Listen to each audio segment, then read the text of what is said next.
नमस्कार, बिहार मिथिला न्यूज में आपका स्वागत है। मैं हूं मनोज। देखिए, बिहार ही नहीं पूरे देश में मखाना की चर्चा तब शुरू हुई जब यहाँ केंद्रीय कृषि मंत्री जब यहाँ पहुँचे, उन्होंने मखाना बोर्ड के गठन की सूचना दी। इसके बाद से मखाना उद्योग और मखाना को विकसित करने में उसके गुण और औषधि को लेकर के कई जो बड़े बड़े शोधकर्ता थे वो सामने आए। हम बता दें, हमारे साथ विद्यानाथ झा हैं और ये डॉक्टर विद्यानाथ झा पहले MLSM कॉलेज, फिर MRM कॉलेज के साथ CM साइंस कॉलेज में 26 वर्षों तक ये प्रोफेसर रहे। उसके बाद 6 वर्षों तक ये प्रिंसिपल रहे और इन्होंने मखाना पर काफ़ी अनुसंधान किया, कार्य किया है। आपका स्वागत है। नमस्कार। अच्छा, ये मखाना को लेकर के पहले इतनी जागृति नहीं थी, अब जागृति आ गई जब से मखाना बोर्ड की घोषणा यहाँ जब केंद्रीय कृषि मंत्री पहुँचे थे उसके बाद से, और सभी क्रेडिट भी लेने लगे हैं। तो क्या लगता है मखाना बोर्ड उनके आने के बाद की बात है या इससे पहले भी प्रक्रिया आप लोगों ने कुछ प्रारंभ की थी शोध? देखिए, इस पर हम लोग पिछले 4-5 दशकों से काम कर रहे हैं और मखाना लाइमलाइट में आया है कोविड के बाद। कोविड के दौरान ऐसे लोग ज़्यादा मरे जिनकी रोग प्रतिरोधक क्षमता जिनमें नहीं थी, और उसी वक्त में ये खोज होने लगी ऐसा कौन कौन खाद्य पदार्थ है जो मनुष्य की रोग प्रतिरोधक क्षमता को, इम्यूनो जो कैपेसिटी है उसको बढ़ाता है। तो मखाना सामने आया और उसके बाद से इसकी लगातार मांग होने लगी। और चूँकि इसमें बेस्ट क्वालिटी प्रोटीन है, बेस्ट क्वालिटी स्टार्च है, फैट करीब करीब नहीं के बराबर है, बहुत सारे औषधीय गुणों की इसमें भरमार है, प्रचुरता है, इसको लेकर के पूरी दुनिया में इसकी आजकल खोज हो रही है। खास करके जो एफ्लुएंट कंट्रीज हैं जहाँ पर ज़्यादा लोग मोटापे से ग्रस्त हैं, वैसे चूँकि फैटलेस या ऑलमोस्ट फैटलेस है, इसको लेकर के इसकी खोज हो रही है। और रोग प्रतिरोधक क्षमता बढ़ाने में हमने आपको कहा ही है, तो इसको लेकर के कोविड के बाद खास करके इसकी मांग ज़्यादा हो गई है। खुद प्रधानमंत्री ने अपने मुंह से कहा है कि 365 दिन में 360 दिन मैं मखाना खाता हूं। तो इस बात को लेकर के जब काफ़ी पूरे विश्व में प्रकाश में आ गया, पहले तो ये नेपाल बॉर्डर पर, भारत नेपाल के बॉर्डर पर समझिए कि कुछ ज़िलों में 8 से 10 ज़िलों में इसकी खेती होती है, बहुत ज़्यादा इसका प्रचार प्रसार नहीं था। लेकिन अब तो ग्लोबलाइजेशन के ज़माने में, लिबरलाइजेशन के ज़माने में ऐसी कोई भी वस्तु जिसमें थोड़ा भी गुण है उसको आप छिपा करके नहीं रखते। पहले इसका इतना उत्पादन नहीं होता था, अब तो छोटे छोटे तालाब हो या छोटे छोटे जहाँ गड्ढा है उसमें भी पानी भर के लोग पहले खेत को भी अब गड्ढा बना रहे हैं, उसमें अब उत्पादन कर रहे हैं। तो लगता है कि इसके प्रति जागरूकता बढ़ी, चूँकि वैश्विक स्तर पर इसकी मांग बढ़ गई है। और पहले ये एक छोटे से इलाके में कन्फाइंड था, आज भी लोग इसको कमल का प्रोडक्ट समझते हैं। कमल यानी लोटस, नेलम्बो न्यूसीफेरा, उसका प्रोडक्ट समझते हैं। जिन लोगों ने मखाने के प्लांट को अपनी आंखों से नहीं देखा है, आम तौर पर लोग इसको समझते हैं कि ये कमल का प्रोडक्ट है। इंटरनेट पर आप चले जाइए, गूगल पर चले जाइए, सब जगह लिखा हुआ मिलेगा, अधिकांशतः आपको मिलेगा कि ये लोटस का प्रोडक्ट है। तो इसको भी, इस भ्रम को भी दूर करने की ज़रूरत है। और ये 10 जिलों में, मिथिला के 10 जिलों में, खास करके दरभंगा, मधुबनी, उधर फिर सहरसा, मधेपुरा, सुपौल, और फिर उधर चले जाइए पूर्णिया के 4 जिला, पुराने पूर्णिया डिवीज़न के पूर्णिया, किशनगंज, अररिया और कटिहार में इसकी खेती होती है, विधिवत खेती होती है। अच्छा, इसको वंडर फूड क्यों कहा जाता है, क्या लगता है इसमें? वंडर फूड इसीलिए कहा जाता है कि आप खास करके देख लीजिए, ये हमारे जो सप्लीमेंट्री फूड के रूप में इसकी बहुत ज़्यादा मांग हो रही है। हम लोग जिस इलाके में अभी बैठे हुए हैं, मिथिला के इलाके में, आप देख लीजिए, हमारे यहाँ कोजागरा पर्व होता है और कोजागरा पर्व के दिन बिना मखाने के यह नहीं हो सकता। लड़की वाले के यहाँ से नहीं ब्याहता, लड़की वाले के यहाँ से लड़के वाले के यहाँ मखाना भेजना अनिवार्य होता है। इसीलिए हम लोग मांग कर रहे हैं कि कोई एक दिन जिसमें मखाना की बहुत ज़्यादा खरीद बिक्री होती है उसको राष्ट्रीय मखाना दिवस के रूप में इसको घोषित किया जाए, कोजागरा दिवस को घोषित किया जाए। अभी आपने देखा इसको GI टैगिंग मिली, पूर्णिया में जो कृषि कॉलेज है वहाँ की पहल पर इसको मिथिला मखाना के नाम से GI टैगिंग मिली। अभी मखाना बोर्ड के गठन की घोषणा हुई है। पिछले बजट में निर्मला सीतारमण जी जो वित्त मंत्री हैं, इससे पहले वो आई भी थी इस इलाके में, और यहाँ के लोगों की इसकी क्षमता को उन्होंने देखा, पहचाना, यहाँ के लोगों की भावना को समझा, और इस बार मखाना बोर्ड के गठन की घोषणा हुई। ये हमें याद है कि 1 रुपया में जहाँ मखाना अनुसंधान केंद्र है वो सरकार ने दिया था 1 रुपया में। तो मखाना बोर्ड बनने के बाद क्या जो इस पर शोध कर रहे हैं, चाहे आप हों चाहे दत्ता जी का भी आपने नाम लिया है, क्या उन लोगों की भूमिका इस मखाना बोर्ड के अंदर है, या आप लोगों से किसी अधिकारी ने, वहाँ के जो अधिकारी हैं, सलाह ले रहे हैं कि आखिर शोध में आपकी मदद उससे कैसे और विकास हो सकता है? मखाना के को लेकर के दो आपको विधिवत शोध केंद्र हैं। एक तो राष्ट्रीय मखाना अनुसंधान केंद्र है दरभंगा में, अंडर ICAR सेटअप, भारतीय कृषि अनुसंधान परिषद के तत्वावधान में यह स्थापित है। दूसरा है भोला पासवान शास्त्री एग्रीकल्चर कॉलेज आपको पूर्णिया में। तो दो प्रमुख अनुसंधान केंद्र हैं। दरभंगा वाला तो पूरी तरह से इसी को लेकर के समर्पित है। दोनों जगह से एक एक मखाना की वेराइटी निकली है। यहाँ से निकली है आपको वहाँ पूर्णिया से सबौर मखाना 1, जो कि बिहार कृषि विश्वविद्यालय सबौर के अंतर्गत है, और यहाँ से वैदेही स्वर्ण वैदेही नाम की वेराइटी निकली है। और भी वैज्ञानिक लोग हमेशा उस पर तत्पर हैं, तैयार कर रहे हैं।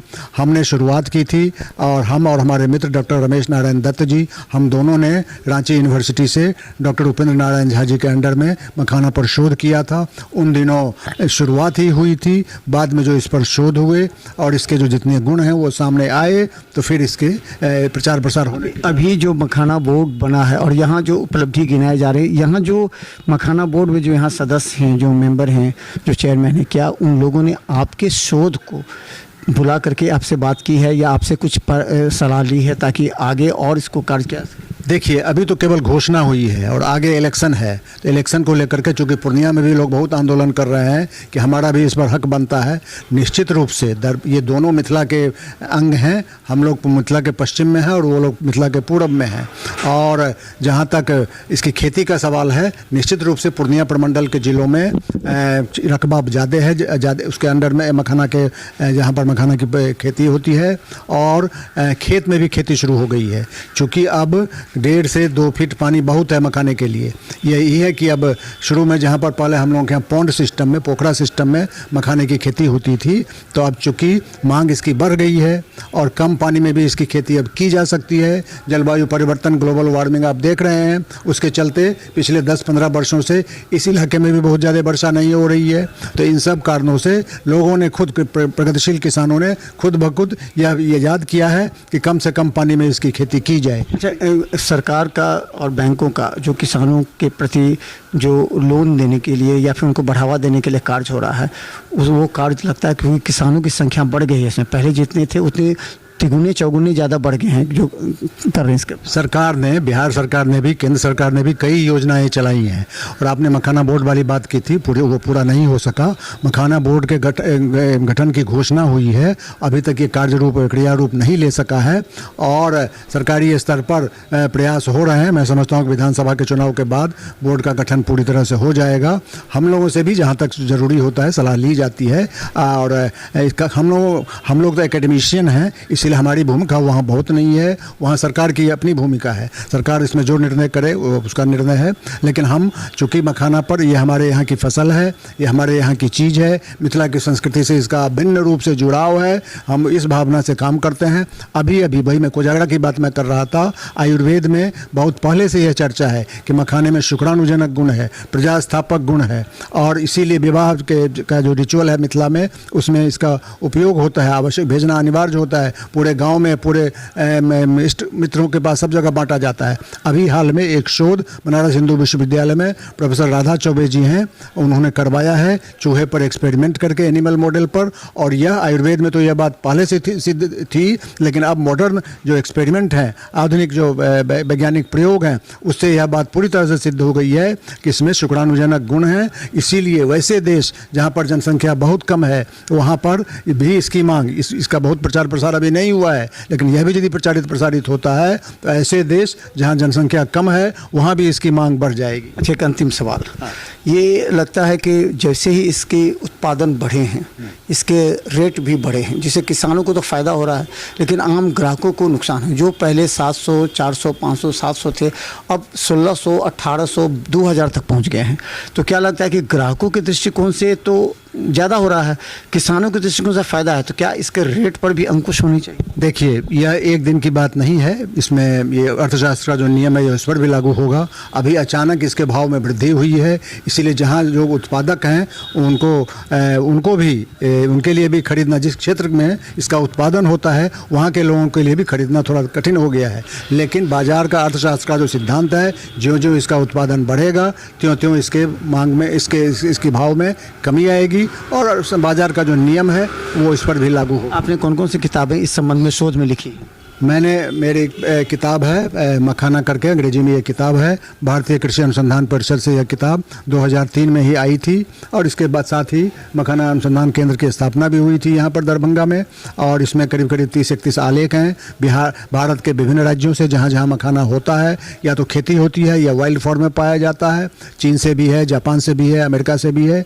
तो ये किताब है, ये प्राथमिक समझिए कि पुस्तक है। ये हमने एडिटिंग इसकी हमकी की है, हमारे लेख भी इसमें है। हमारे साथ डॉक्टर राम कुमार मिश्रा जी हैं और पीवी देहदराय साहब जो अब नहीं रहे, वो भी इसके एडिटर हैं और ICAR से किताब निकली थी। अब तो बहुत सारे लोग इस पर काम कर रहे हैं। पूरा का पूरा मखाना शोध केंद्र जो है दरभंगा का, वो इसमें कार्यरत है। तो धन्यवाद डॉक्टर विद्यानाथ झा, जिन्होंने मखाना पर अनुसंधान और शोध करके किताबें भी लिखी हैं और ख़ासकर इनके कई मित्र हैं जिन्होंने मखाना का उस समय जो औषधीय गुण था उसे लोगों तक लाने का प्रयास किया, इसलिए किताबें भी लिखी हैं। अब मखाना बोर्ड की घोषणा हो जाने के बाद, जब चुनाव के बाद इसे विधिवत स्थापित किया जाएगा, तब इन लोगों की भूमिका निश्चित तौर पर, मखाना बोर्ड के जो सदस्य शामिल होंगे वो निश्चित तौर पर इनकी भूमिका और इनसे सलाह लेकर मखाना उद्योग को और बढ़ाएंगे ताकि हजारों किसानों को भी फ़ायदा पहुँचे और ये व्यावसायिक रूप से मिथिला का यह उद्योग सफल हो सके। देखते रहे बिहार मिथिला न्यूज। धन्यवाद।